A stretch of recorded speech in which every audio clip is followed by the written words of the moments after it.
গীবত যারা বলে বলে বেড়ায়, হাফেজদের সাথে যারা বেয়াদবি করে, কারণ যার অন্তরের মধ্যে কোরআন আছে, যেহেতু আমরা কোরআনকে সম্মান করি, যার অন্তরের মধ্যে, যে মানুষের অন্তরের মধ্যে কোরআন আছে সেই ব্যক্তিও কিন্তু সম্মানিত হয়ে গেছে। সুতরাং তাকেও সম্মান করতে হবে। যদি না সম্মান করেন, এই আযাব, এই গজবটা আল্লাহ তাআলা শুধু আখিরাতের জন্য নয়, দুনিয়াতেও আল্লাহ রেখেছেন। এর প্রমাণ আমি যদি দেই, সূরা আহজাব আয়াত নং 57, এই আয়াতের তাফসীর আপনি কইলা দেখবেন। এই আয়াতের মধ্যে কি বলতেছেন? ইন্না নিশ্চয় আল্লাযীনা যারা ইউযুনা কষ্ট দেয়, ইউযুনা আল্লাহ, যারা আল্লাহকে কষ্ট দেয়, ওয়া রাসূলহু এবং রাসূলকে কষ্ট দেয়, লাআনাহুল্লাহ, তাদের উপর লানত, তাদের উপর অভিশাপ, ফিদ দুনিয়া ওয়াল আখিরাহ। তার মানে কি? আখিরাতে বলছে, দুনিয়াও বলছে। তার মানে এই গজবটা, এই বেয়াদবি করার পরিণামটা সে দুনিয়াতেই ভোগ করবে। দেখবেন অনেকের বয়স 50 বছর, এখনো ছেলের মধ্যে বসে নামাজ পড়ল, কে রে? অবশ্যই অভিশাপ আছে।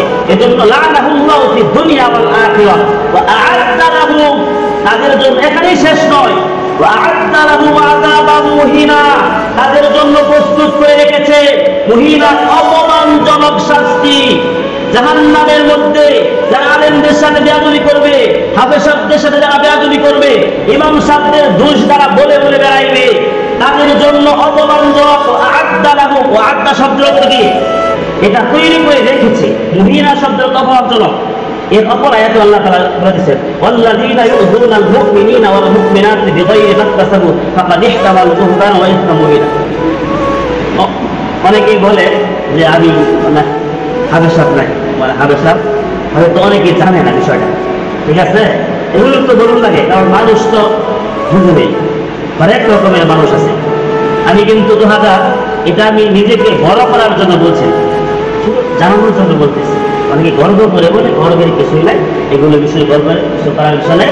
আমি বলতেছি যে আমি কিন্তু 2010 সালে টঙ্গী জামিয়া গাফুরিয়া চম্পাকলি সিনেমা হল আছে, ওই পিছনে মাসিরপুর একটা এলাকা বলে, ওই মাদ্রাসার মধ্যে 2011 সনে হ্যাফস ফারেক হয়েছে। 2 বছর এখানে করছি, হ্যাফস ফারেক হয়েছে। এরপর ওইখান থেকে ফারেক হওয়ার পর এই যে কাওয়াইদ রেলওয়ে স্টেশন মাদ্রাসা, এখানে ওই সময় রফিক চেয়ারম্যান ছিল। এটা 2012 সাল।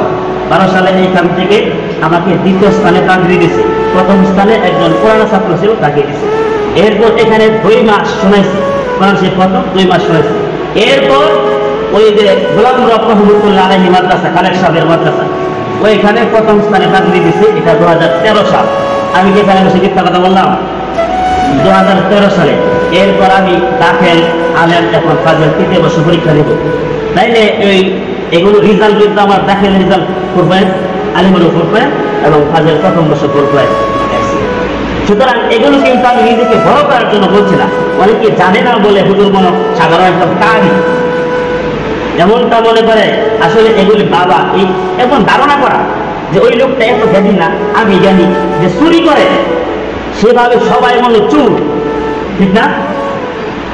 এমন ভাবে আমি বলতেছিলাম, ওই শিরিকের আলোচনায় করতেছিলাম, এই শিরিক যারা আল্লাহর সাথে অংশীদার সাব্যস্ত করে, এই গুনাহ আল্লাহ তাআলা মাফ করবেন না। তিনি পয়গম্বর মুসা আলাইহিস সালাতু ওয়াস সালাম, আল্লাহ তাআলা বললেন, হে মুসা, আমি এই লোকটার সাথে এই লোক আচরণ করলাম না হইলে তবে কেন করেছি জানো মুসা?